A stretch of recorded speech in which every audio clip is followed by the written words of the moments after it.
Matapos iginiit na hindi siya magpapaaresto sa Quad Committee ng Kamara, may hamon ang ilang mambabatas kay dating presidential spokesperson Harry Roque.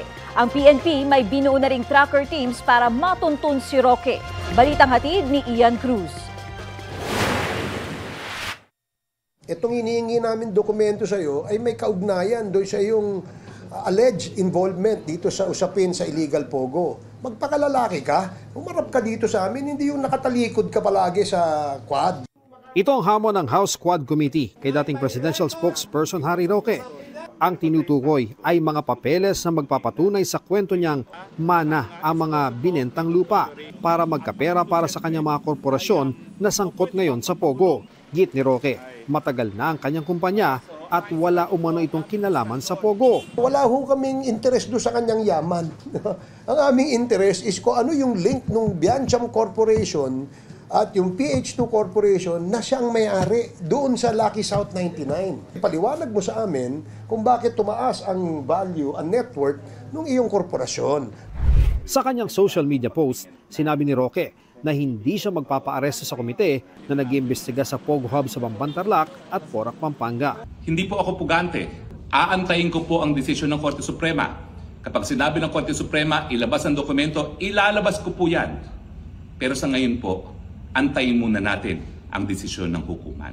Magpahuli muna siya. Hindi pa appropriate ngayon para sa kanya to go up to the Supreme Court kasi wala pa namang justiciable issue. No? So dapat nandito muna siya. Sabi ng ibang namumuno sa Quadcom, flight means guilt patungkol sa hindi pagharap ni Roque sa kanilang komite. Git nila, may otoridad ang Kongreso na mag-imbestiga. Hinahanap po natin, we cannot promise not only the Philippine National Police but all law enforcement po ang tumutulong po sa paghanap po. Wala pa kami info kung haharap siya, but I know that he's still in the country. Meron namang lookout bulletin sa kanya. Sa Huwebes na ang susunod na pagdinig ng Quadcom ukol sa iligal na pogo. Kabilang sa mga imbitado sa susunod na pagdinig ng Quadcom sa Huwebes, si dismiss Bamban Mayor Alice Go. Nagpadala na raw ng liham ang Quadcom sa Valenzuela RTC at hinihintay na ng mga mamabatas ang abiso kung makakadalo sa pagdinig ang dating alkalde. Ian Cruz nagbabalita para sa GMA Integrated News. Kaugnay sa investigasyon ng House Quad Committee sa mga iligal umunong aktibidad ng Pogo, kausapin natin si House Quad Committee Chairman Representative Robert Ace Barbers. Magandang umaga at welcome po sa Balitang Hali. Ay, magandang umaga, Rafi. Magandang umaga rin po sa ating mga kababayan. Opo, ano pong prioridad niyong matalakay sa pagpapatuloy ng pagdinig ng inyong committee bukas? Well, itong illegal pogo kasi masalimuot ito na issue, Rafi. No? At marami pong mga taong gobyerno na aming paniwala ay merong involvement dito. No? Kagaya nga kahapon sa Senate, merong lumabas na kwento na meron daw dating Chief PNP na involved dito. Meron naman ding sinabi na may mga kawani ng gobyerno na tumulong sa pagpapatakas dito kay Mayor Alice Go. At higit sa lahat, siyempre, yung pinag-umpisahan itong mga illegal pogo na ito, no? Paano ba naging mayor itong si Alice Go? Paano ba siya nakapagpatayo ng pogo? Sino ba ang nasa likod nitong mga pogo ito? Napakaraming usapin tungkol dito, Rafi, kaya talagang masalimuot itong issue ito. Kung hindi po mas nasiwalat kahapon sa Senado kung sino yung dating PNP chief, bukas o kaya malalaman ito sa Kongreso? I hope na mag-cooperate yung ating mga witnesses, no? Pero sa tono nila kahapon, talagang medyo matigas po ang mga loob at matigas po ang mga sagot nila dun sa mga katanungan ng ating mga kaisamang mga senador. But we will try our best na mapilit po sila mag-cooperate, no? Lalo-lalo na dun sa mga taong may accountability o may pananagutan sa ating batas kasi ito po ay mga taong gobyerno. Hopefully we can figure this out and determine kung sino itong mga to. Opo. Ano po yung tugon ng Valenzuela Regional Trial Court sa imbitasyon nyo kay Alice Go na dumalo sa pagdinig ng Quadcom? Wala pang ako personally I have no idea yet at the moment, no? Pero yung aming invitation ay napadala ito nung last week pa. Bago nga supposedly Tuesday sana rin kami, no, kahapon ng aming hearing, pero nagbigay daan kami dito sa Senado nang sa ganun ay hindi po magkaroon ng problema sa mga resource persons dahil parehas lang yung aming inimbitahan ng mga resource person.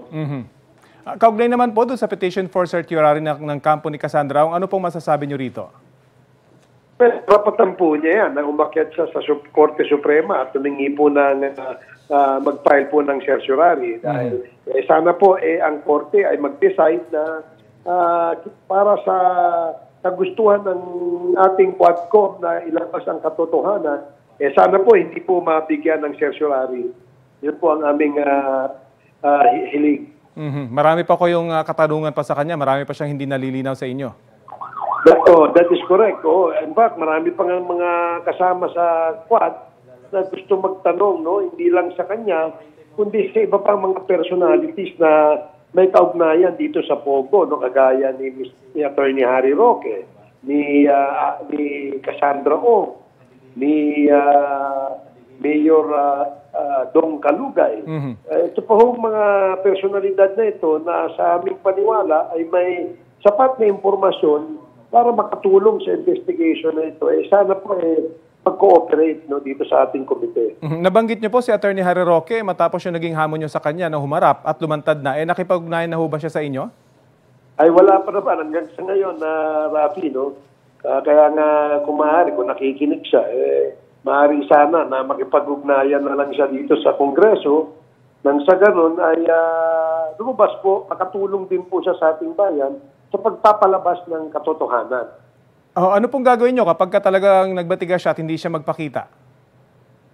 Well, he was already cited in contempt. In fact, merong ang katibat itong contempt order ng Quad Committee ay isang arrest order na talaga hong hahanapin siya, mapag na-allocate siya, ay dadalhin po siya sa Quad Committee at mapipilitan po siya magsalita doon.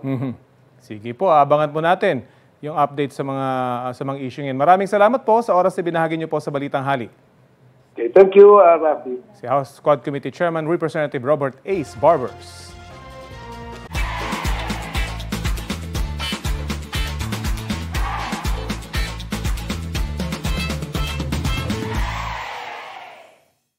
Kapuso, alamin ang maiinit na balita. Bisitahin at mag-subscribe sa GMA Integrated News sa YouTube.